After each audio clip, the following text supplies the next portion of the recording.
before I now invite the next group of speakers, as I call them one by one, ningependa community health promoters tusimame ili tutoe ahadi yetu. Leo nimevaa hii reflector kwa sababu mimi ndio community health promoter number 1 wa Nairobi, CHP1. Na rais wetu amevaa yake kwa sababu yeye ndio CHP1 Kenya mzima. And Your Excellency, as governors, we are grateful for your partnership. We acknowledge devolution is not a competition. Devolution is a partnership between both levels of government. The national government is important, the county governments are important. A bird that is flying cannot ask which wing is important for it to fly, the left wing or the right wing. It needs both wings. And that is why we will continue working with the national government to deliver to the people of Kenya unapologetically.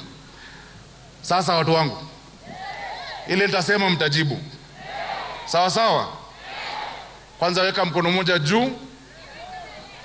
Ya right. No, ya left. Ingine weke kwa roho. Put it here. Because itamko ni muhimu sana. Sema tunaahidi kutumikia jamii zetu kwa huruma na kujitolea. Dhamira yetu ni kuelimisha, kuwawezesha na kusaidia wanajamii wetu ili kukuza afya, kuzuia magonjwa na kujenga uhusiano na huduma za afya. Tunakumbatia jitihada hii adhimu kwa mioyo mikunjufu na mikono iliyo tayari kuhudumia. Afya yetu, jukumu letu ndio. Lazima iwak.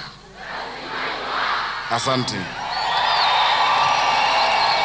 Mwisho.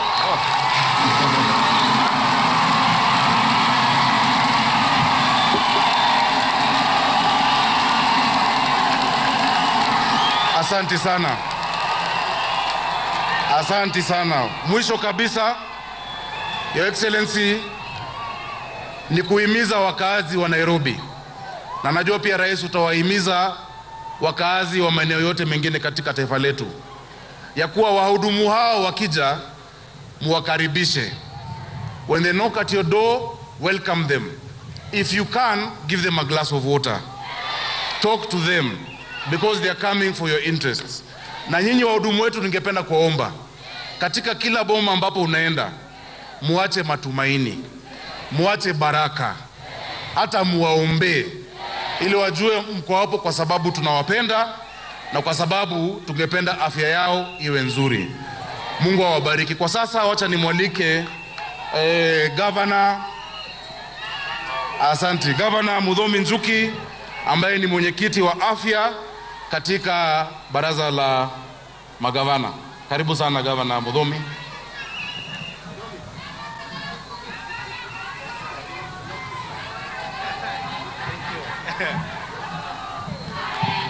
Thank you very much, Your Excellency Governor of Nairobi. These are the moments I normally remind you went to school together when you do a good job.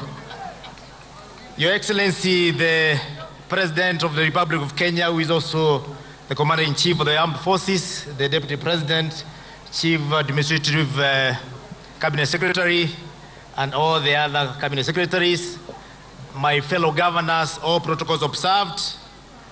I stand here this morning with a very brief message from the Council of Governors because my chair will speak on behalf. Your Excellency, let me start by saying that this is a very defining moment given the fact that this has been tried 3 times before and we have failed all the 3 times. One very wise man from America, Albert Einstein, said that insanity is doing the same thing over and over again and expecting different results. Your Excellency, I remember during the Jubilee time, a government that we formed together we had a push for universal health coverage, where we majorly, and with a lot of emphasis, decided to emphasize on the curative aspect of the disease burden, where we pumped money into 4 counties and nothing came out of it. We are happy today because we've realized that the best way of tackling the problem is from the source, and therefore we are moving to a very critical stage of ensuring that we use our community health promoters, who are the frontline soldiers as the first line of defense when it comes with dealing diseases. Your Excellency, as Council of Governors, we realize that the Kenya Demographic Health Survey report, which is normally given almost every year, shows that we have been improving. All the health indicators are coming down.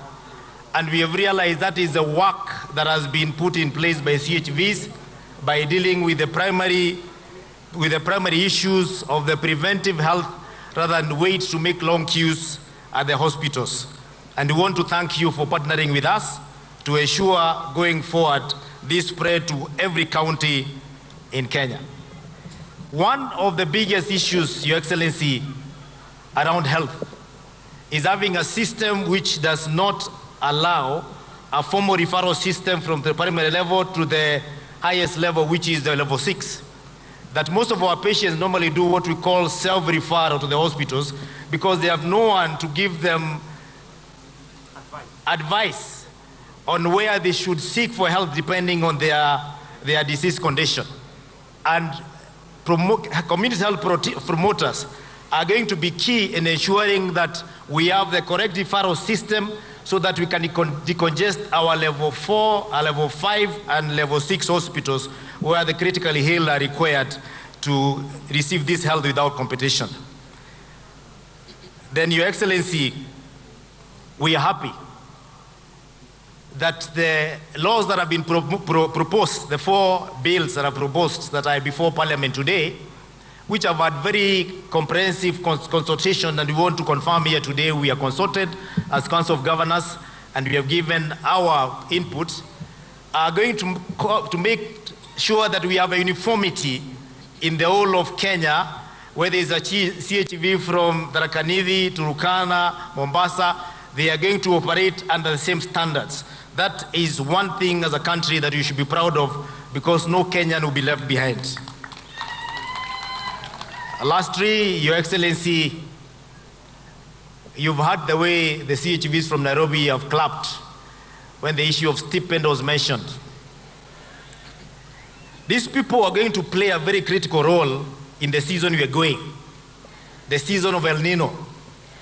El Nino usually comes with a lot of diseases. It also comes with an environment that ensures that the diseases spread at an alarming rate. We are launching this at an opportune moment when we are expecting them to upscale what they are doing to make sure that we're going to have an El Nino with a difference now that we have an army to deal with our disease burden at the primary level. We only ask our governors who are dealing with this, my fellow governors, to ensure that we are prepared for the El Nino. And Your Excellency, there was an ask that there was a commitment to have a fund which is going to tackle El Nino, which is being coordinated from the national level. We ask that fund to be able to find its way even to the counties where the El Nino will be taking place, and we'll be having a boost to be able to help assist these workers to be able to work better. Lastly, on the issue of the stipend, I will not be mentioning the figures here because the custodian of figures behind me. But Your Excellency, the 50-50 model works very well. However, when the gentleman from Nairobi, the CHV #1, stood up to speak, we observed a moment of silence because of the fallen heroes who went because they especially during the COVID, because they usually do a very risky job. And therefore, in that aspect of the stipend, let us incorporate NHIF. And NHIF is usually not paid monthly. It is normally a yearly contribution. And therefore, when we are paying for CHPs, we should be able to pay the NHIF upfront so that we can ensure that our CHPs have a health cover that is comprehensive throughout the year, even as we struggle with the stipend.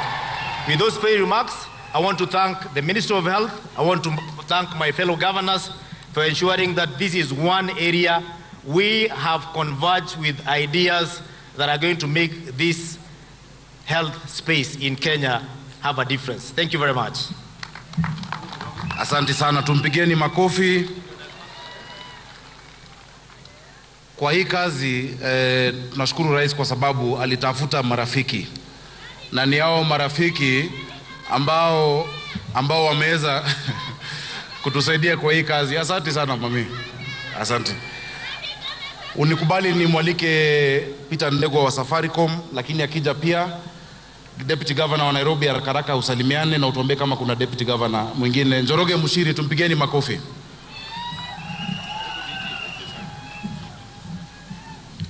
Your Excellency, the President of the Republic of Kenya, William Samoei Ruto, Your Excellency, the Deputy President Rigathi Gachagua and your spouse, Your Excellency, the Prime Cabinet Secretary, the Cabinet Secretary is here present, Your Excellencies, the Governors, Your Excellencies, the Deputy Governors, all protocols observed. Today is a very important day for us in Nairobi as we launch this community health promoters program, and also for the rest of the country. And what I would like to say, Your Excellency, is that last week we launched the implementation plan for community health workers for Nairobi. And the thing that struck me is that for every $1 invested in this program, you have a return of $14. It's an extremely important investment plan. I think for any business person, for any country, for any place, it's a good thing to be able to invest in. And therefore, I would encourage all the other people in other places to be able to invest in this and drive this thing forward. I wish you all the very best as you embark on this, and I know in Nairobi we'll continue to support you, we'll continue to increase the numbers so that we are able to serve all our people diligently. Asanteni sana. Asante sana DG.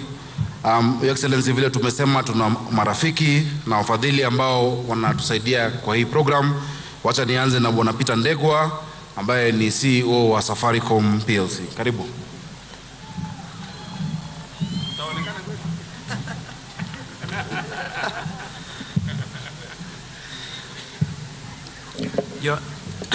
Your Excellency, Dr. William Samoei Ruto, President of the Republic of Kenya, Your Excellency, the Deputy President, Honorable Rigathi Gachagua, I wish to say, Your Excellencies, let me say all protocols observed because of time.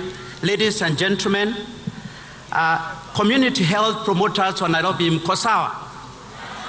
Afya yetu, jukumu letu. Good afternoon. It gives me great pleasure to join you this afternoon, Your Excellency, as we launch this important community health promoters program. Safaricom welcomes the opportunity extended to partner with the government in supporting community health promoters and the larger Afya Bora Mashinani. Before I go any further, you may ask what a technology company has to do or be involved in health. We have been involved in health for a very long time, Your Excellency, both at a national and also at a county level, supporting a lot of the counties, especially in supporting to equip hospitals and also support communities on the ground through the foundations. Our support to this program, we are fully aware of the challenges that plague our health system today, from the shortage of critical medical supplies to the need for efficient health financing mechanisms. As a technology company, we understand we need to support with innovative solutions to help address these challenges and issues. We are thus happy today, Your Excellency, to partner with both the national government and the county governments in strengthening the community health services. Our support aligns with the 4 pillars of healthcare, namely health commodity security, health care financing, health information technology, and critical afya bora mashinani, focusing on primary health care networks. As your technology partner, we'll provide connectivity, infrastructure to store the data, our cybersecurity solutions to ensure data integrity and safety, and a call center to support, among other services. Beyond being a technology company partner, we are supporting by contributing close to 100 million through subsidizing the cost of providing the 110,000 smartphones that the ministry will provide to CHPs. Our commitment goes beyond providing connectivity and our smartphones. We are dedicated to digitizing the healthcare sector and are ready to power this transformation, creating a digital healthcare superhighway. We are ready to invest in affordable connectivity and also infrastructure. But this is not just about Safaricom. It is also about building an ecosystem around healthcare. We are committing to partner with the ministry and other stakeholders to create an environment where innovation thrives, where healthcare services are accessible to all, and where our people can lead healthier lives. We continue to invest and create unique opportunities in health and also other critical linked sectors to improve people's quality of life. In closing, Your Excellency, I reiterate my unwavering and Safaricom's support for healthcare sector. We are not just a telecommunication company. We are committed to partner in the journey towards a healthier Kenya. Afya yetu, jukumu letu. Asante sana. Thank you. Thank you, Your Excellency. Asante sana. Safaricom continues to be a strong partner to Nairobi County Government as well as many other county governments. Thank you so much, Peter, and your team for all you do for the people of Kenya. And you're a company that is not just about the bottom line, but about impact, and that means a lot to us. Nilikuwa nimeambia DG awataje deputy governors, but hii moto ya hii podium si chache, akasahau. So wacha niwataje. Wajia tuko na Ahmed Abdi kutoka Wajia. Tuko na Garissa Deputy Governor Dagane Abdi. Tuko na Deputy Governor wa Narok Koech Tamalinye. Asante sana kwa kuja Nairobi. Tuko na Deputy Governor wa Baringo Felix Mayo. Welcome to Nairobi. Tuko na Deputy Governor wa Laikipia Kamuri Ruben, welcome. And of course Mushiri Njoroge. Allow me to invite Shaheen from the UN to come and give her remarks. Tumpigeni makofi akija.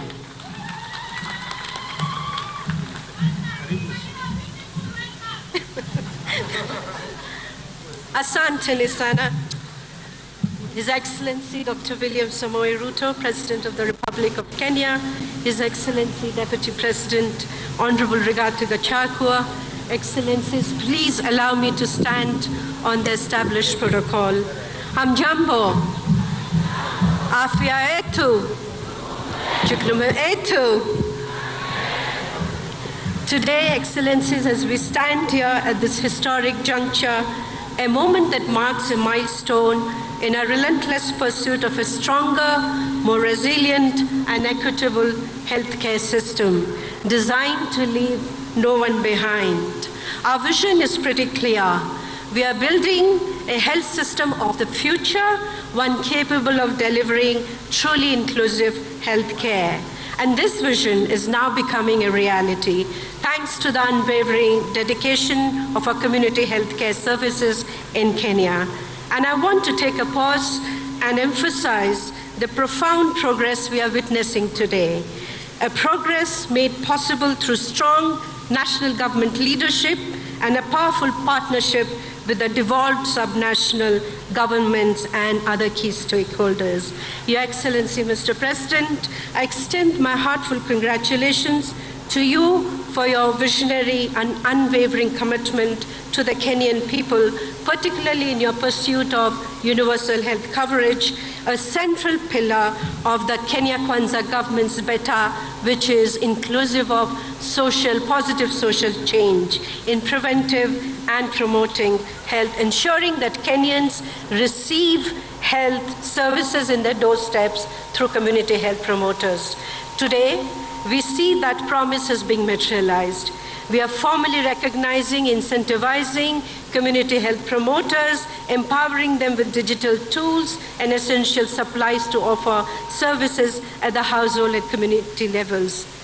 And this marks a crucial step towards establishing an equitable and efficient primary healthcare system by a well-trained, professionalized community workforce. The government's commitment to provide stipends to all 100,000 community health promoters in Kenya, coupled with the cost-sharing arrangements, heralds a transformative shift.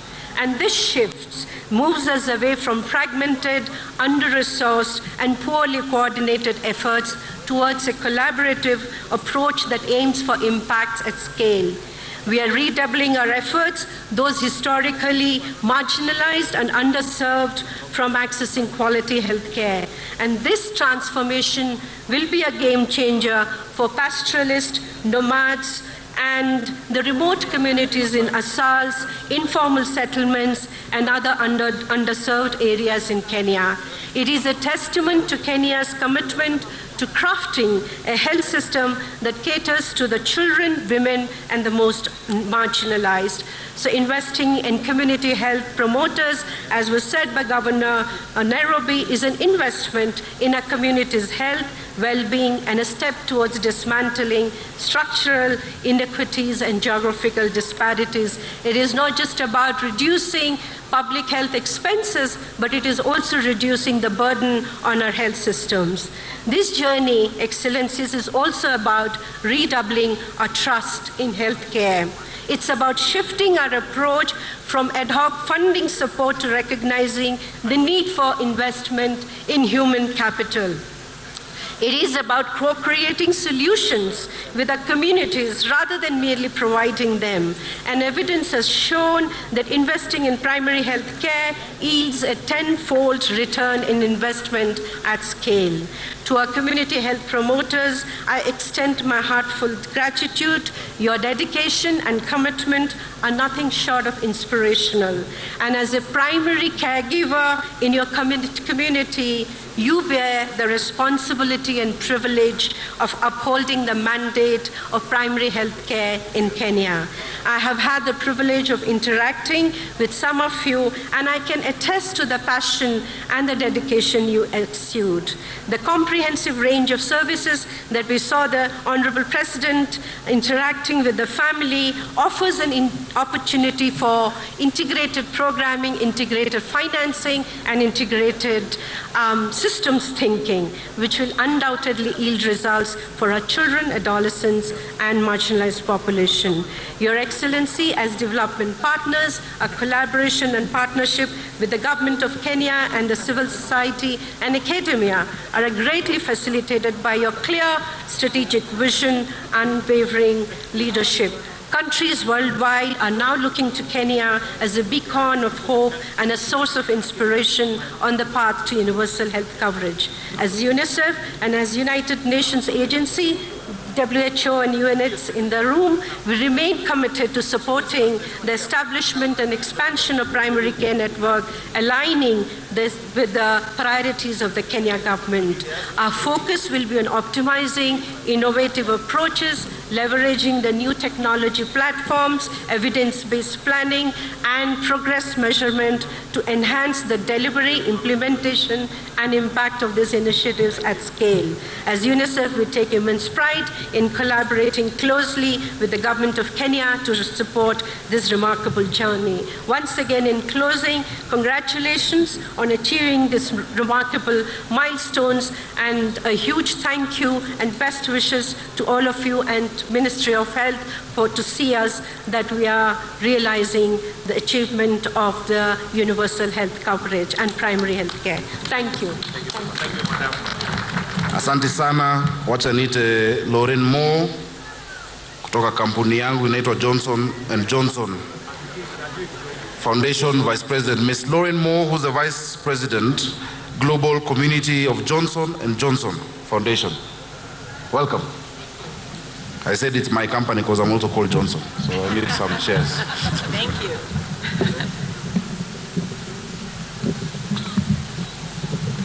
Thank you. As they shared in the introduction, my name is Lauren Moore, and I'm here on behalf of Johnson & Johnson. It's an honor to be here with Your Excellency, Dr. William Ruto, President of Kenya, the Ministry of Health, the Honorable Cabinet Secretaries, Excellencies Governors, Community Health Assistants and Promoters, and many of our esteemed partners and visionaries. And most of all of you community health promoters who are here today. President Ruto, thank you for the invitation to join you today to recognize the critical work of CHPs in Kenya and to thank the Ministry of Health for your partnership with Johnson & Johnson over many, many years. I was able to attend some of the United Nations General Assembly meetings in New York last week, and I had the privilege of listening to many community health workers from around the world who couldn't be more different from each other, but also were fighting for the same things: to be heard, to be valued, to be treated with dignity, to be provided safe working conditions and fair pay. When we bring health workers to the table to discuss solutions like the Kenyan government has done, that's when we begin to see progress. One of the things I learned last week, and I just heard on the stage today, nothing about us without us, which is about you first and foremost. We are here today because the Kenyan government recognizes that good health starts in homes and local communities. The government recognizes that supporting community health workers is the only way to ensure that all Kenyans have access to quality primary health care. Although community health workers are so valuable to keeping communities healthy, until now, most did not receive stipends for their services. This has led to high rates of turnover and burnout among community health workers as they struggle to balance their volunteer work with income-generating activities. And we know that the majority of healthcare workers are women, which places a disproportionate burden on women, especially those with caregiving responsibilities. Kenya's success story is an inspiration to other countries seeking to strengthen their community health system and improve community health outcomes for their populations. This is a milestone and a victory for CHPs in Kenya and for community health workers all over the world. This example, people are paying attention to this example, and we're incredibly proud to be part of this progress. CHPs, you hold the health of your communities, in fact, the global society, in your hands. At Johnson & Johnson, we are inspired by you, and we recognize and applaud your vital contributions to your communities. Thank you, and thank you, Your Excellency. Asante sana, tunaomba mtuwe radhi, najua jua imewaka kabisa. Lakini hii safari tumevumilia miaka mingi, leo ni siku yetu, si ndio hiyo? I know Lea Kibe will be very brief. Lea, usisome speech, ongea tu. Children Investment Fund Foundation, I know you, you're very brilliant. So just summarize in 2 minutes. Yeah? Thank you. Thank you. Thank you so much. Habari zetu. Habari zetu tena. Sasa tunaposema afya yetu, nataka kusisitiza. Afya ya watoto wetu ni jukumu yetu. So my name is Lea Kibe. I represent the Children's Investment Fund Foundation, and we are here for the children. Na watoto wetu wako kwa community, wako kwa household, and that's why we really applaud the community health promoters. Your Excellency, Your Excellency President Dr. William Ruto, it is an honor for the Children's Investment Fund Foundation to be here with you today. Your Excellency, the Deputy President of Kenya, Rigathi Gachagua, Excellencies Governors, honorable cabinet secretaries, dignitaries, community health assistants, and community health promoters, ladies and gentlemen, and our children of Kenya. This is memorable, and congratulations again. We never saw this coming. As the president mentioned, it has been days and days of conversations. So for me, this is really monumental, and I see the road ahead. It's such a beautiful journey. So the CIF, and as I said, Children's Investment Foundation, we support the government and partners to create a world where children and every child will really flourish. They will be healthy, they will be safe, now and in the future. So we really support this very bold partnership with the government of Kenya to provide this long-lasting solution for our children where they will have access to healthcare at their doorstep. The foundation has been investing in community health workers for the last 7 years. So to see this happen today, again, it is monumental, and congratulations. CIF recognizes the critical role that community health systems play. It's only the community health promoters who will know a child is to be born, who will know a child has been born, who will know that that household is accessing healthcare, who will know all the dashboards and all the data points. You are the foundation for this journey. While progress has been made, we really know the journey ahead is long. So as our foundation, our commitment to the country is to support the government and the county governments on this ambition to really make sure that we improve and scale community health care. CIF is committed to work closely with the government, and therefore, Mr. President, CIF extends its support towards this achievement and this very bold concerted effort towards building Kenya's community health reform agenda. And as I close, as a foundation, we encourage our fellow funders, our fellow partners, implementers, and stakeholders to be the champions for our children in Kenya now and tomorrow. Thank you very much. Congratulations. Watu wa Nairobi, ningependa tupigie Lea makofi tena kwa sababu CIF, which is the Children Investment Fund Foundation, wametushikilia mkono sana kwa ile mradi yetu ya dishi na county. Mradi ya dishi na county, CIF wametuchangia na watu wetu wana dishi. Si wana dishi? Tupigie makofi Lea jameni, please. And please thank your executive director and the entire team at CIF. We appreciate everything they are doing for the people of Kenya. Mwacha sasa nimwalike mwenyekiti wa kamati ya afya katika bunge la kitaifa, Mheshimiwa Bukose, aje aseme machache. Tumpigeni makofi, the chairman of the Health Committee of the National Assembly.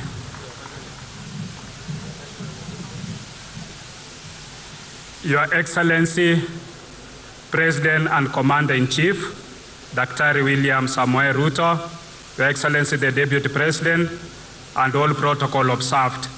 Afya yetu, asanteni sana.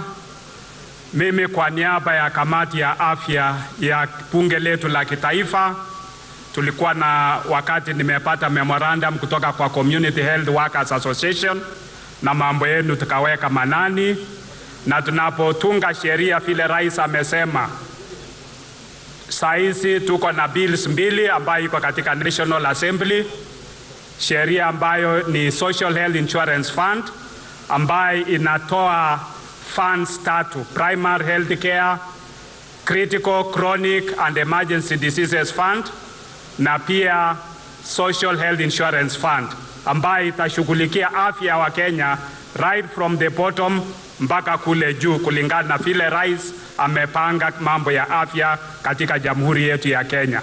Na sisi leo katika kule bunge tuko na malizia mambo ya public hearings, na kufikia kesho we shall table the bills pamoja na ile digital health bill ambaye itahakikisha kwamba yale mnafanya kule mashinani, agency ambayo itahusika naye itaweza kuyaweka katika health information system yetu na kuona kwamba yote yanafanyika na yanaweza kuwekwa na mtu yote anaweza kaangalia mambo ya afya katika jamhuri yetu.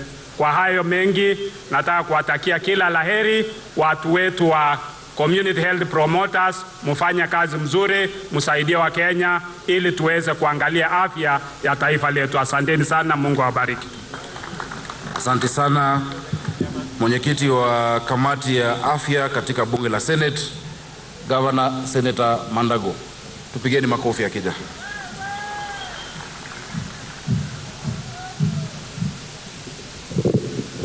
Your Excellency, the President of the Republic of Kenya, Your Excellency, the Deputy President, all protocols observed, Your Excellency na wananchi, kwanza kabisa kama bunge la Seneti, Your Excellency, nataka kusema tuko tayari kupitisha mswada ambazo siko katika bunge la Seneti. Tuko na mswada ya Facilities Improvement Fund Bill ambaye itaipa nafasi hospitali zetu kwa zile fedha ambazo zinaenda kwa hospitali siweze kutumika kwa hospitali. Na mimi nataka kusema Your Excellency, kwa hiyo mswada itatusaidia sana. Hata wale wadhamini watatuma fedha kwa minajili ya afya, itatumika kwa afya pekee. Pesa za hospitali sasa haziwezi tumika kwa mambo ya barabara ama mambo ya stima, itakuwa pesa za kutumika katika hospitali. Ya pili, tuko na primary healthcare bill ambayo pia tunashughulikia na tunajua ndani ya wiki moja tutakuwa tumeweza kupitisha kama bunge la Seneti. Kwa community health promoters wetu, nyinyi ndio watu ambao watabadilisha mambo ya afya katika taifa la Kenya. And Your Excellency, mahali tunarudi ni mahali afya ya Kenya itasonga mbele. Tukiwa watoto katika shule, tulikuwa na kila Wednesday ilikuwa Dental Health Wednesday, ambao wanafunzi walikuwa wanafunzwa vile ya kuchunga afya ya meno, na hii sasa inarudishwa ile prevention, na Waswahili wanasema ni bora kuzuia kuliko kuponya. Kwa hivyo nyinyi kama community health promoters, sisi kama bunge tutahakikisha mswada hiyo imepita, mambo ya yenyu ya stipend itakuwa katika sheria, na kwa hivyo mtakuwa mnapata kwa wakati kupitia serikali kuu na serikali ya county. Your Excellency, bunge la Seneti iko kule Turkana kwa bunge mashinani, na kule Turkana pia tutashughulikia hizi bili mbili. Kufikia Thursday tutakuwa tumepitisha, kwa sababu tumeweka program ya kuhakikisha bili hizi zinapita iwezeshe UAC kufaulu. Ya mwisho, kwa wizara ya afya na wizara na serikali za county, sisi kama bunge tuko tayari kufanya kazi na nyinyi kwa karibu sana, ili kuhakikisha yale ambayo tulijifunza wakati tulijaribu kuimplement UAC na hii kufaulu, tuweze kufaulu sasa. Governors ambao wako safari hii, Your Excellency, mimi nataka kuambia kama former governor, wako na bahati sana. To be a governor in this era, where we have a government that believes in devolution starting from the president and the deputy president himself, to have a national government that sends money to counties on time.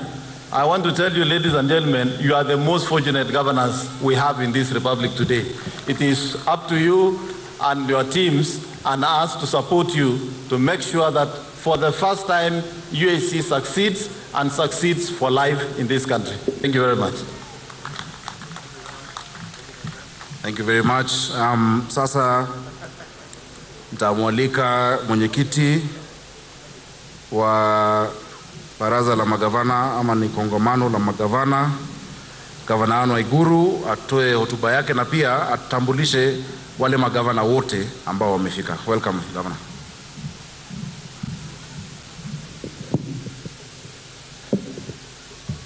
Your Excellency, the President of the Republic of Kenya, Your Excellency, Dr. William Samoei Ruto, Your Excellency, the Deputy President, Rigathi Gachagua, Your Excellency, Madam Dorcas Rigathi, Your Excellency, the Prime Cabinet Secretary, Musalia Mudavadi, Excellency, Governors present, CES for Health, and other colleagues from the national government, Ministry of Health and other ministries and state agencies present, representatives of CSOs, private sector development partners, county government officials, ladies and gentlemen. Afya yetu, jukumu letu. I would like to request Your Excellency, before I make my very brief remarks, to introduce Excellency governors who are present here, and we'll just ask them to stand up as we call their names and wave to the crowd. Your Excellency Muthomi Njuki, Governor Tharaka Nithi and Chair of Health, Excellency Susan Kihika, Governor of Nakuru, Excellency Wamatangi, Governor of Kiambu, Excellency Mohamed Mohamud, Governor of Marsabit, Excellency Governor Cecily Mbarire, Governor of Embu, Excellency Jonathan B., Governor Uasin Gishu, Excellency Simba Arati, Governor Kisii, Excellency Lusaka, Governor Bungoma, Excellency Otuoma, Governor Busia, Excellency Kahiga, Governor Nyeri, Excellency Badilisha, Governor Nyandarua, Excellency Kachapin, Governor West Pokot, Excellency Wanga, Governor Homa Bay, Excellency Kawera Mwangaza, Governor Meru, Excellency Governor Khalif Mandera, Excellency Barchok, Governor Bomet, Excellency Natembea, Governor Trans Nzoia, Excellency Wesley Rotich, Governor Elgeyo Marakwet, Excellency Governor Mutula, Governor Makueni, Excellency Wavinya Ndeti, Governor Machakos, Excellency Malombe, Governor Kitui, Excellency Issa Timami, Governor Lamu, Excellency Guyo, Governor Isiolo, and Excellency Mwadime, Governor Taita. I think those are the Excellency governors present, and I'm very grateful kwa vile mumewakaribisha. Oh, na Governor Sakaja, Governor wa Nairobi. Aya, alikuwa tayari ameshaongea, naomba radhi. Today, Your Excellency, marks a historic occasion in the pursuit for better health and well-being of Kenya's citizens. As you know, county governments greatly value the health workforce and recognize that this important resource is central to the delivery of quality health services.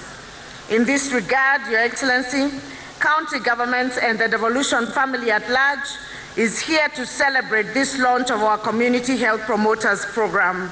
Let me take this early opportunity on behalf of the Council of Governors, county governments, and on my own behalf to thank you for making time off your busy schedule to be here with us on this important and momentous occasion. Your Excellency, we applaud you for prioritizing the health agenda, especially strengthening primary health care. This is the heart of universal health coverage. Your presence here underscores the importance of this program and its potential to transform the health landscape in Kenya. The return on investment in community health is well documented, and when implemented, this has a ripple effect to all social pillars of our nation. Your Excellency, the CHPs being launched here today will be a driving force behind healthier communities, and their work will undoubtedly reduce the burden on our healthcare system by preventing diseases, promoting healthier lifestyles, and providing vital support to those in need. As such, county governments remain fully committed to supporting the CHP program through allocating resources that will match national government allocation. As you may already know, most counties already allocate over 30% of their total county budgets to health, despite having 14 devolved functions. Some of these resources support primary health care. Your Excellency, we know that this launch is just the beginning of a long journey, since we must ensure that all CHPs are well trained in various modules, facilitated with kits, motivated and retained. I hereby seek to urge the support of all stakeholders, including our local and international development partners, to prioritize community health as a key contributor to universal health coverage. We need both technical and financial support in actualizing this noble cause. In conclusion, Your Excellency, ladies and gentlemen, today's launch of the Community Health Promoters Program is a testament to our government's dedication to the health and well-being of its citizens. We are deeply grateful to Your Excellency, President William Samoei Ruto, for your visionary leadership and commitment to this cause. Together with the county governments, we will work towards a healthier, happier, and more prosperous community for all.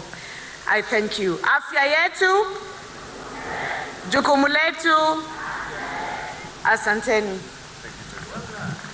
Asante, mpigeni huyo makofi, ni mdosi wetu kwa COG.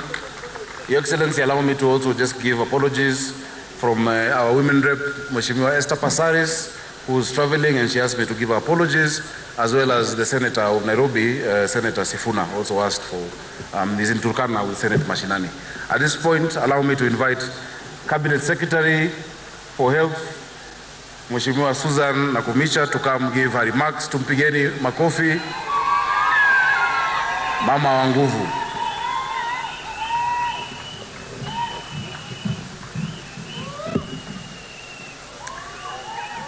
The President of the Republic of Kenya, who is also our country's Chief Vision Officer, His Excellency Dr. William Ruto, the Deputy President, His Excellency Gachagua, the Second Lady, the Prime Cabinet Secretary, colleague Cabinet Secretaries present, Excellency Governors present, Principal Secretaries present, elected and honorable members, to our Healthcare Foundation and Army, the community health promoters.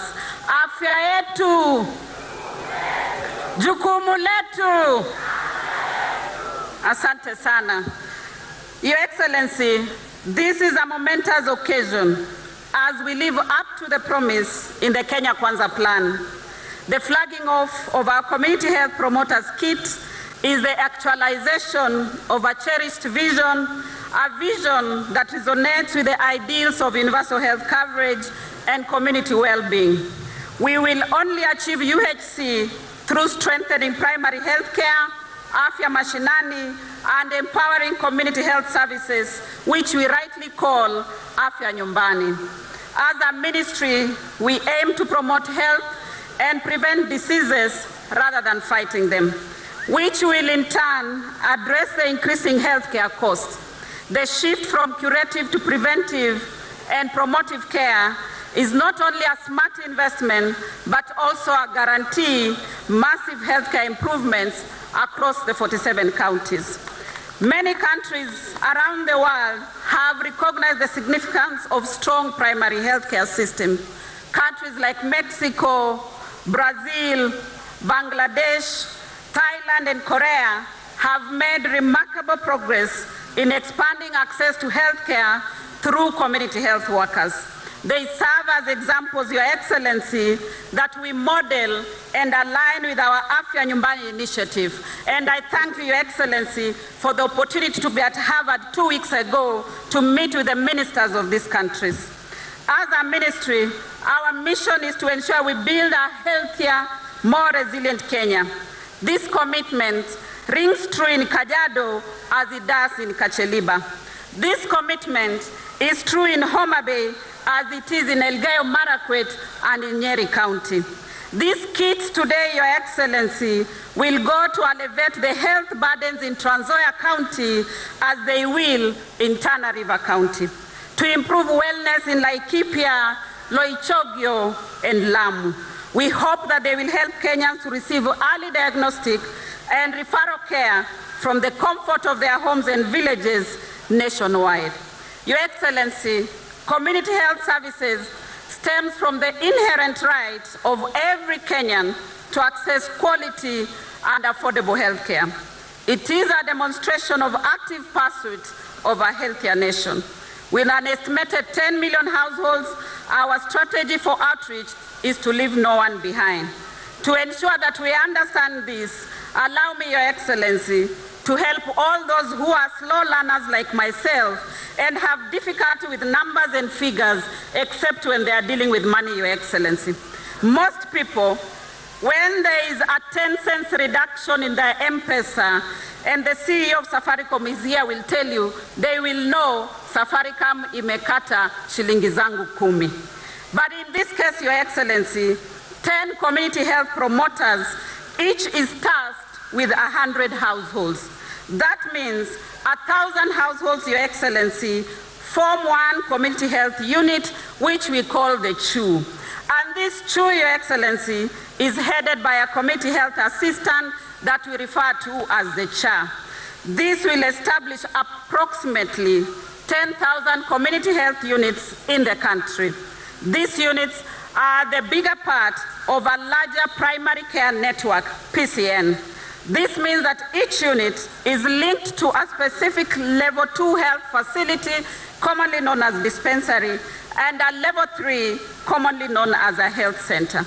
These facilities are mapped to level 4 facilities, such as sub-county or county hospitals, and we are creating a hub and spoke model where the level 4 facilities serve as the central point.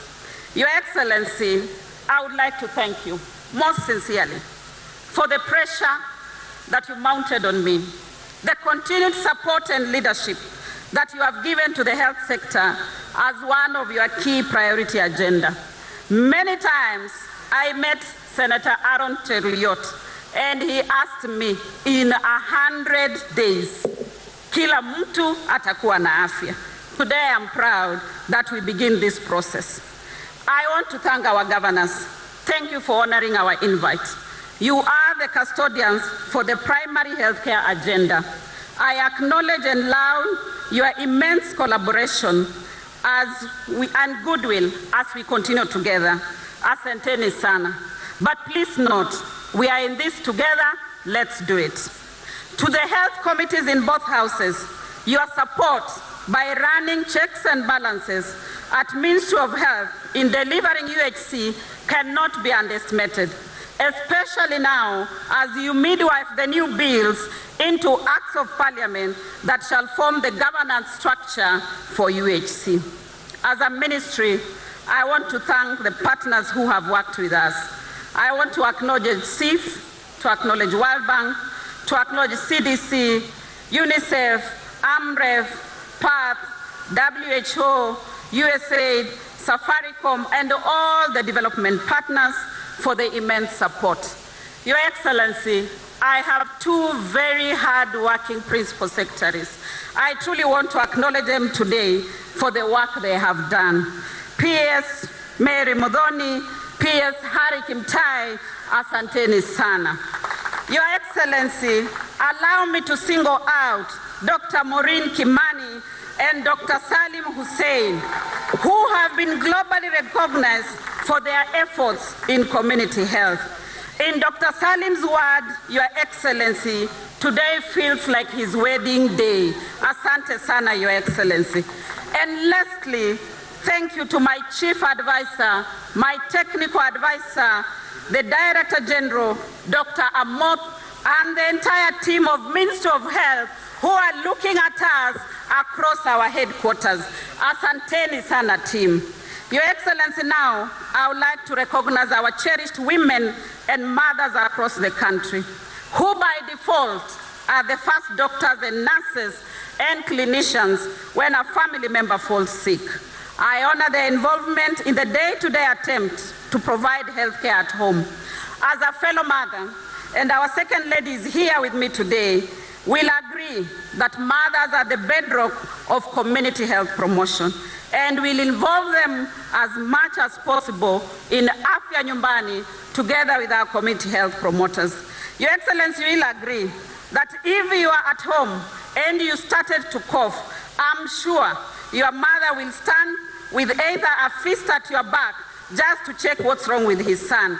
And I'm sure Mama Rachel will ask, do you need some hot water with honey or with lemon? Your Excellency, that is what mothers are. We are born inherently as doctors. As I conclude, let me remind the country that the theme for this year's Mashujaa Day celebration is universal health coverage, and the celebration will run from 13th to 20th October. Allow me to welcome you all to the green and splendid county of Kericho for our celebrations and the launch of the UHC program that shall be graced by His Excellency the President. Kenyans, together we can make quality health care accessible to every household, every individual, and a secure, brighter, healthier future Kenya lies ahead of us under His Excellency, the President of the Republic of Kenya, William Samoei Ruto. Asanteni sana. Your Excellency, I want to take this opportunity to now invite the Prime Cabinet Secretary to make some brief remarks.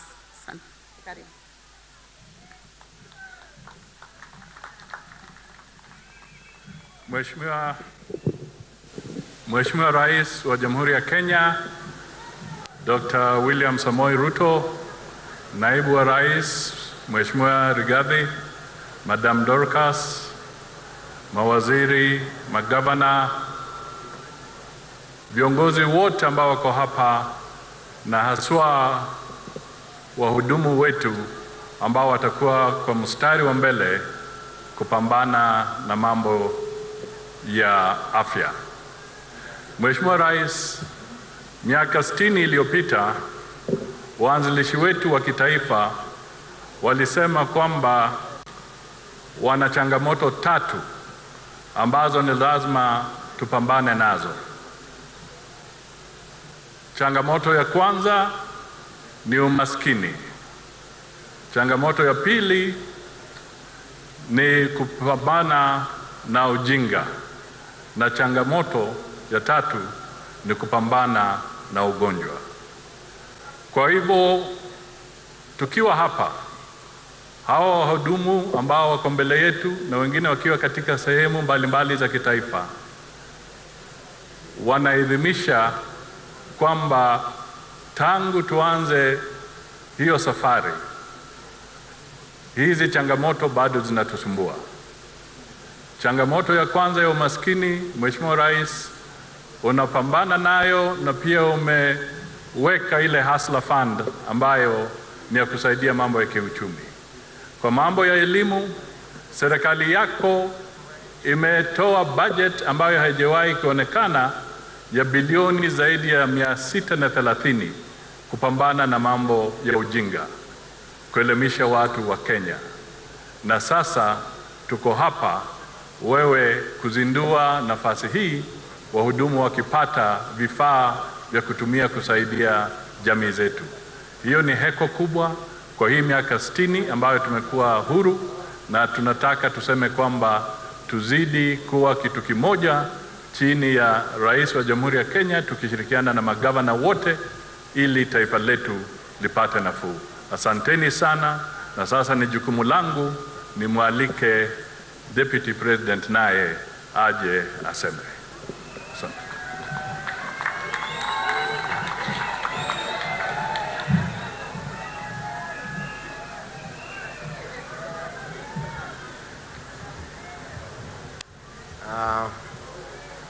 Your Excellency, the President of the Republic of Kenya and Commander-in-Chief of the Defense Forces, I've chosen to speak from here because there has been serious breach of protocol. The state podium is reserved for the head of state, but I want to exonerate all those who have spoken there because it is the President himself who invited them to speak from there and breached protocol. And as a man who was in uniform, I politely decline the invitation by the President to break protocol, and I will speak from here. And you know, those of us who work around the President, we have a very difficult task of overseeing the transformation of a hustler into a president. That is why the President is breaching protocol, because much as the hustler nation propelled one of them to State House, it is very difficult to get the hustler out of him. And that is why he is quite comfortable to get everybody to use a state podium. Your Excellency, our President, today is a very important day for this country and for your administration. Among the 5 key pillars is the universal health coverage.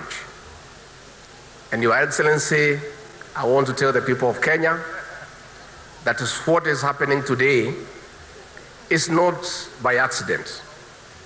It is 1 year of hard work by the President, and I want to confirm the President has held countless meetings, day and night, with officials from the Ministry of Health, our international development partners, and other stakeholders. And Your Excellency, this intervention at the level 1 of intervention is a clear demonstration that you are determined to transform this country through the bottom-up economic transformation agenda. That is why this intervention is at the lowest of the pyramid, mashinani, where wananchi are. Your Excellency, it may look expensive at this stage to provide the equipment and to give stipend to the community health promoters. But Your Excellency, you are well informed that this is short term. Going forward, the cost of preventing a disease is 9 times to cure the same disease. So this is a temporary measure, and in 5 years' time, through this intervention, the cost of curing diseases in this country will come down by 50%. So again, this is an intervention that is geared towards the economic transformation of our republic. For the health care promoters, I want you to pray for President William Ruto, because for many years, nobody has ever remembered you for the voluntary work you have been doing. Our President, because of being a grassroots person and understanding the ground and the people down there, was quite aware of the struggles our promoters have gone through by volunteering their services, yet their families to feed. Your Excellency, continue listening to the bottom. Continue listening to the grassroots people. And that is how you are making decisions that are well informed and grounded with the ordinary wananchi. As I wind up, before I call the President, the Governor of Tharaka Nithi talked about El Nino. The Meteorological Department has told us that now they have scientific information that we shall have El Nino. And Your Excellency, further to your directions, I have convened this Thursday at 10 a.m. the National Emergency Response Committee, so that we can now discuss the level of preparedness so that we don't get caught flat-footed, and we prepare as a country how to deal with the expected emergencies arising out of El Nino.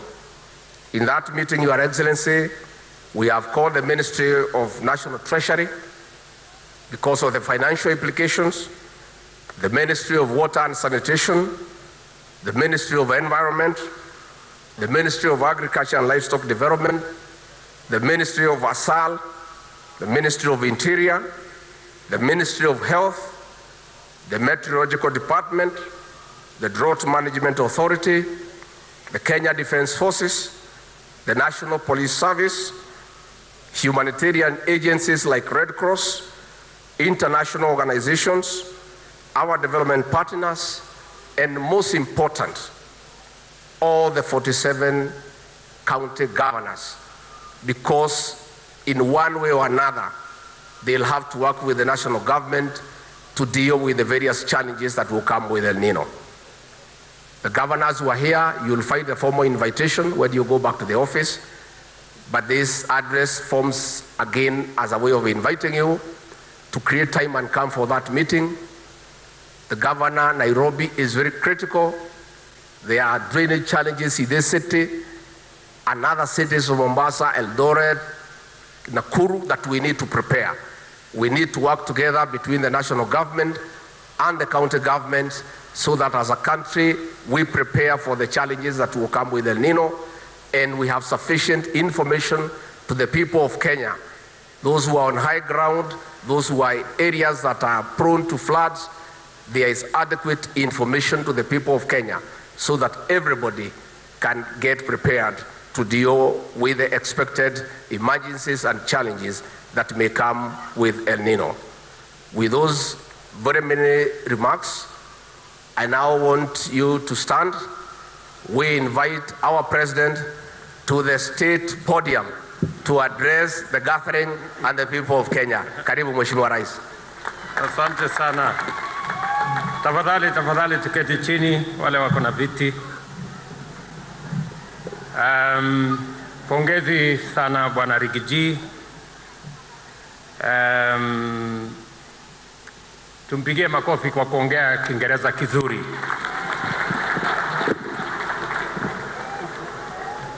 Na nimeona, najua nimesumbuka sana hapa chini.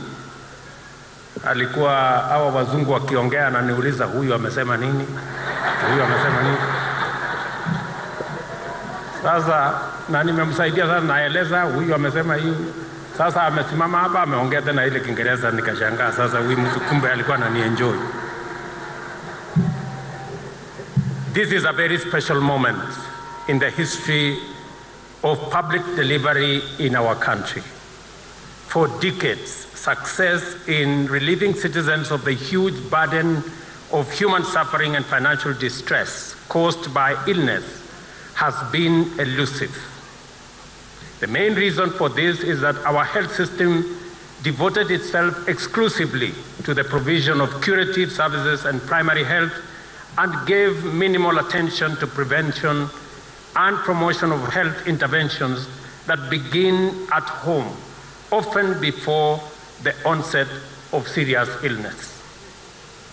At the consultative stage of the process by which we formulated the bottom-up economic transformation agenda, Kenyans made it very clear to us that the transformation of our public health care model was long overdue. Despite appreciable progress in enhancing the availability of healthcare infrastructure, technology and personnel access to curative health remained difficult and the cost so high that many thriving households have been plunged into serious financial trouble by the illness of a single family member. 36% of our citizens are at risk of being impoverished by the catastrophic financial burden of serious illness.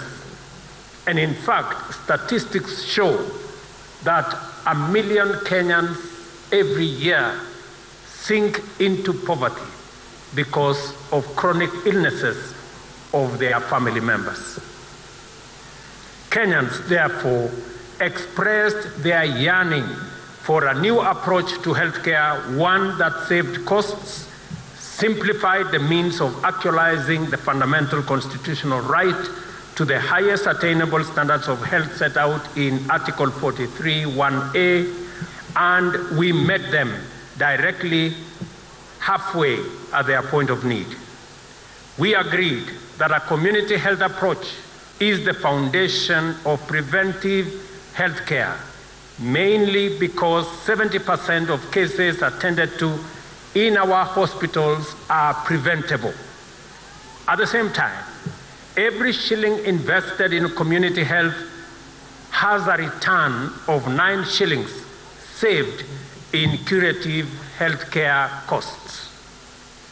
We committed, therefore, to employ community health promoters as a critical component of the national primary healthcare system, in addition to employing 20,000 healthcare workers. These are doctors, nurses, clinical officers, laboratory technologists, physiotherapists, and others to bring the ratio of healthcare workers to the population to 23 for every 10,000 as recommended by the World Health Organization. The case for primary health underpinned by a well-resourced community health system at the very bottom is overwhelming. This is why our community health has received strong support from both levels of government, providing an opportunity to showcase a transformed approach to collaboration between the national and county governments. Our journey to deliver this commitment is now well underway. Today, we strike out in the new direction to execute a paradigm shift in the way we serve the people of Kenya with regard to their healthcare needs. Kenyans will now be attended to at their homes by fully trained, homegrown community health promoters who shall be supervised by qualified health workers. And I am very proud that we have 7,000 plus just for Nairobi County. And I want to say congratulations to all of you for what you are already doing for our communities. The community health promoters are facilitated to provide a defined package of preventive and promotive health services at the household level. Each promoter is mandated to serve 100 homes and will be provided with basic equipment for household health screening. 100,000 community health promoters kits will be provided by the national government through the Ministry of Health, together with smartphones to make them reachable and to enable them transmit and receive necessary information, instruction, advice, and other information relevant in the delivery of health care by community health promoters. The national and county government will co-share the responsibility for the remuneration in the form of stipends for the 100,000 community health promoters who will work in each of our 47 counties, and I must thank our governors for this partnership. By launching the essential kits to equip community health promoters, we are making a bold statement of our intent to take a big step towards winning our nation's long-standing struggle for freedom from disease using a bottom-up strategy. This is also our celebration of critical victories in the struggle. Victory for citizens' well-being and freedom from disease, for devolution and collaboration between national and county governments, for the bottom-up economic transformation agenda, and most importantly, an immense victory for the people of Kenya.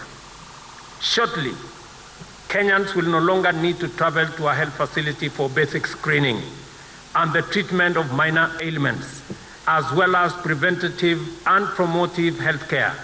Instead, health facilities in the form of these kits and the community health workers who shall operate them shall go to Kenyans and serve them at their homes. This is the essence of a bottom-up transformation of citizen services. I urge community health promoters and healthcare workers to serve Kenyans with zeal and motivation, and to be compassionate, respectful, gentle, and thoroughly professional. I urge them to remain focused on helping our nation win the struggle for freedom from disease. I also take this opportunity to express my appreciation for the patriotism of our county governors, whose dedication to this partnership has been exemplary. And I have made a commitment to our governors that they have my personal and they have the national government's support as they work tirelessly to make sure that we keep our country safe from disease. I want also to assure our county governments that they have our collaboration as we deliver to the people of Kenya. My commitment, the commitment of the national government, is for us to succeed as a nation. It doesn't matter who takes the credit. Whoever wants to have the credit, they can have it so long as we deliver public service and we deliver on this health commitment that has been elusive for many years. I also want to thank our members of parliament. They have been exemplary. They have worked with us. They have made a commitment. They have already interrogated all the bills. I am happy that they are going on with public participation in Turkana and in other areas. And I want to assure Parliament that the executive, both at the county and at the national level, will make sure when the pieces of legislation become law, we will ensure that we keep our part of the promise to make sure we deliver health at the very bottom to every Kenyan and be organized from the dispensaries to the health centers to the sub-county hospitals to the county hospitals and also to the referral hospitals that we have across the country. We have legislation that will now underpin our health delivery systems across the country, in every county and nationally. With this spirit of collaboration between the two levels of governance, only the sky is the limit, as they say. It is now my pleasure to launch the nationwide exercise to distribute 100,000 community health promoters kits to 47 county governments for further deployment. And it is my expectation that this partnership, this collaboration, and I want to thank our partners, UNICEF, Johnson & Johnson, CIF are a great partner to us. I want to specifically thank CIF for helping us with the kits that we have, their partnership and commitment, World Bank, Safaricom, and all the people who have made this possible. Each and every one of you have made an immense contribution towards what we are witnessing here today. The journey has started, and I am sure we will get there. Thank you very much. My very best wishes. I look forward to launching formally the next phase of this program on the 20th of next month. And I have asked the President of Angola to join us in that celebration so that he can help us formally launch this program that has learned many lessons, as Minister has said, from different countries, from different models. I want to thank the Ministry of Health under the leadership of my good Minister Susan. I have been on their case. We've had many meetings. I know sometimes I have put you under immense pressure, but you understand that my employers have also put me under a lot of pressure. So because you are my employers, because you are my employees, I report to these millions of Kenyans. So wao ndio wanasema hii kazi ifanyike na ifanyike haraka. So nawashukuru sana, pongezi. Nyinyi watu wa Kanairo, mjue tuko pamoja na nyinyi. Sasa nyinyi mtaenda kushughulika na kila county, na kila kijiji, na kila mtaa, na kila kona ya Nairobi. Na mimi naamini ya kwamba nyinyi mtatupatia heshima ya kufaulu kwa sababu tunawaamini. Ulisema kulamba tofu? Tunawalombo tofu. Hiyo kabisa, tuko hapo. God bless you and God bless our great country Kenya. Asanteni sana. Asante sana Mheshimiwa Rais. We have only 3 more items that we'd like to do. The first one is a handover of the checks, where we would like to have you hand over. Kindly let's remain seated so that we are able to do this with your kind request. So we'll hand over the checks. The first check that is going to be handed over is one for 3 billion Kenyan shillings. And on this picture, I'm going to ask, for the sake of the photo, to have His Excellency the President, the Deputy President, the Prime Cabinet Secretary, the CS Health. Right, let's take it to the middle, right there. And have His Excellency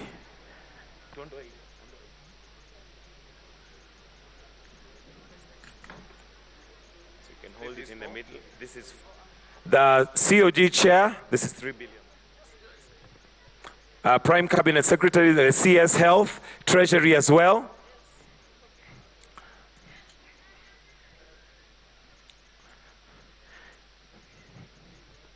If we can have it in the middle.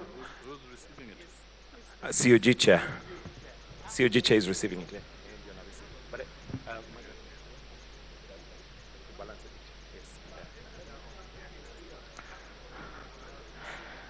We have the Nairobi County one coming.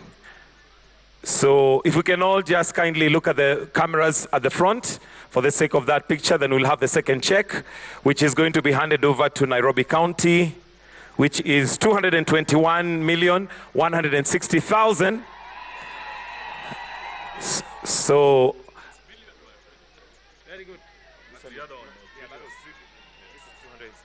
and this is 221,160,000 to be handed over to Nairobi County government.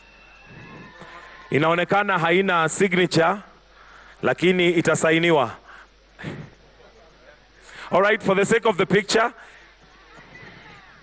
if we can kindly just look forward and have that picture taken.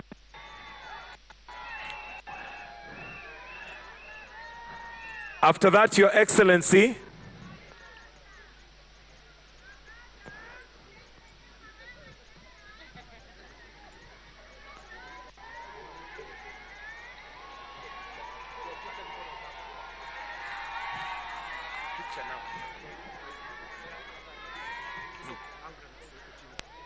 all right, Your Excellency, with your permission, would also like to have a special picture of His Excellency the President taken with the CHPs. I'll request that we put the flag, the umbrellas down. I'll ask His Excellency, and His Excellency to join them there. Then we'll also have the governors later, but let's have His Excellency alone. Let's have His Excellency alone kindly to take a picture with the CHPs. Then after that, we'll have the Deputy President, the Prime Cabinet Secretary, and the governors who are here to join them. But for now, kindly let's just have His Excellency alone. Tuweke mwavuli chini ili tuweze kupiga picha moja na Rais wa Jamhuri ya Kenya. At this point, I'll